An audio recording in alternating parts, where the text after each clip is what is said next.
आज एक थोड़ा सा और बड़ा अच्छा विषय है कि imbalance hormones, hormonal imbalance means, ये थोड़ा सा विषय डिफरेंट है पर आपको रियलिटी समझ में आएगी।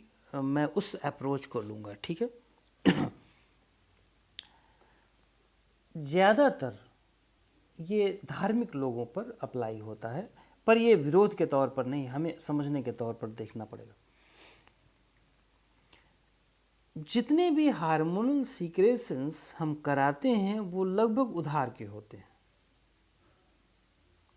उधार इन द सेंस कि वो हम दूसरे के बारे में सोच करके हार्मोनल सीक्रेशन कराते हैं। हम जैसे राधा कृष्ण, भगवान कृष्ण और राधा। अब भगवान कृष्ण और राधा के प्रेम मिलाप और उनके पवित्र प्रेम के बारे में सोच करके खुश होते हैं। उन्होंने क्या क्या किया, उन्होंने लीलाएं क्या क्या किया। ये मैं अपने इसमें इसलिए बात कर रहा हूँ क्योंकि मैं दूसरों के धर्मों के बारे में बात नहीं कर सकता, करना भी नहीं चाहिए, क्योंकि हम अपनी कमजोरियों को देखें तो हम बात कर रहे होते हैं कि जी उन्होंने ये इस प्रकार की लीला की तो उस प्रकार की लीला की तो उसमें ये पवित्र चीज़ें हुई तो वो पवित्र चीज़ें हुई, राइट। पर यदि डिटेल में देखो और बहुत स्पिरिचुअल एंगल से देखो तो सबसे बड़ी प्रॉब्लम कहाँ आ रही है कि हजारों लोग भगवान कृष्ण और राधा के पवित्र प्रेम में झूम रहे होते हैं, सुन के, सत्संग सुन के। क्या वो हार्मोनल सीक्रेशंस रियल है?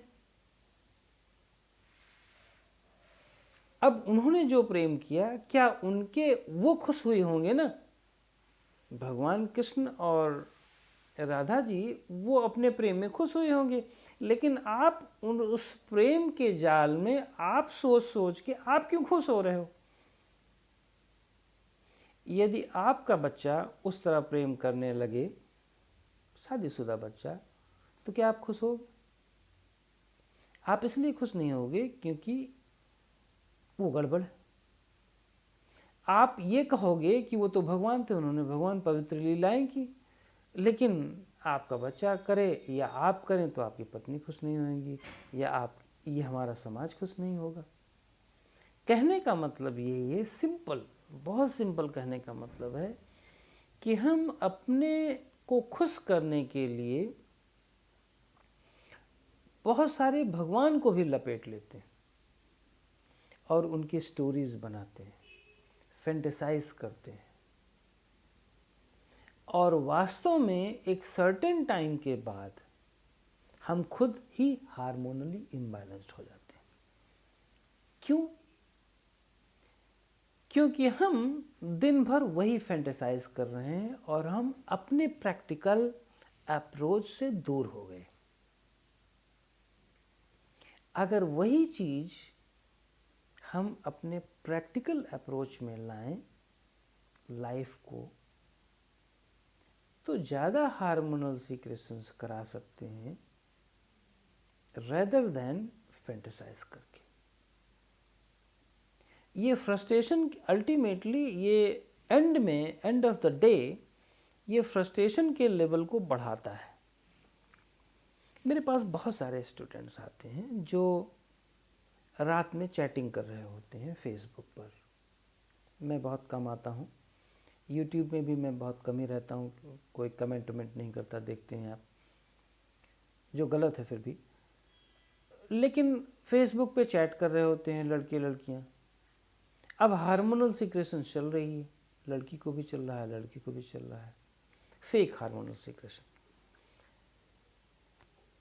इसीलिए नोट करो कि ऐसे बच्चे जो सोशल साइट्स पर बहुत ज़्यादा एक्सेस इन्वॉल्व रहते हैं, इन चक्करों में केवल यही नहीं, जो पॉलिटिकल एंगल पर दे रहे होते हैं अपनी भाषणबाजी, ये वो दुनियादारी, ये इतना इम्बैलेंस हो जाते हैं और एडिक्ट हो जाते हैं कि आप इनको निकाल नहीं सकते। और ऐसे बच्चे मेरे पास बहुत आते हैं जो बहुत एडिक्शन के शिकार होते हैं, ये सोशल साइट्स के एडिक्शन के, और उस एडिक्शन को निकालने के लिए हमें काम करना पड़ता है। हमें ये बताना पड़ता है कि तुम अपने में जाओ, ज़्यादा शांत हो, प्रैक्टिकल अप्रोच रखो, बजाय कि ये रात भर चैटिंग के। 8 बजे के बाद तो मैं वैसे भी कहता हूँ कि आपको कोई स्क्रीन ज़्यादा नहीं वॉच करना चाहिए, क्योंकि वो हमारे लिवर को, वो हमारे ब्रेन को डैमेज करता है, हार्मोनल सीक्रेशंस को इम्बैलेंस करता है। तो आज का विषय सिर्फ इतना है कि हम अपने हार्मोनल सीक्रेशन को अगर बेटर हार्मोनल सीक्रेशन करवाना चाहते हैं तो सबसे महत्वपूर्ण चीज़ होनी चाहिए, हम खुद प्रैक्टिकल होएं। जितना प्रेजेंट मोमेंट को ऑब्जर्व करके जितना उस पर काम करेंगे, जितना उसको एंजॉय करेंगे, उतना ही हमारा ब्रेन पावरफुल होता है, शांत होता है। ब्रेन में शार्पनेस आती है। शार्पनेस के बारे में थोड़ा सा और मैं बताऊंगा दूसरे एक लेक्चर में, लेकिन उतना ही हमारे हार्मोनल सीक्रेशन बेहतर ढंग से होते हैं। और नोट करो, जितनी ज़रूरत होती है उतना ही हार्मोनल सीक्रेशन होता है अपने आप। आपको सोचने की ज़रूरत नहीं है कि आप इतना खाना खाए हो तो लिवर इतना काम करे, इतना कम खाए हो तो इतना कम काम करे, लिवर अपने आप काम कर लेगा। इसी तरह हार्मोन सिस्टम भी होते हैं, वो तो और बेहतर होते हैं, आपको मैं बतला दूं।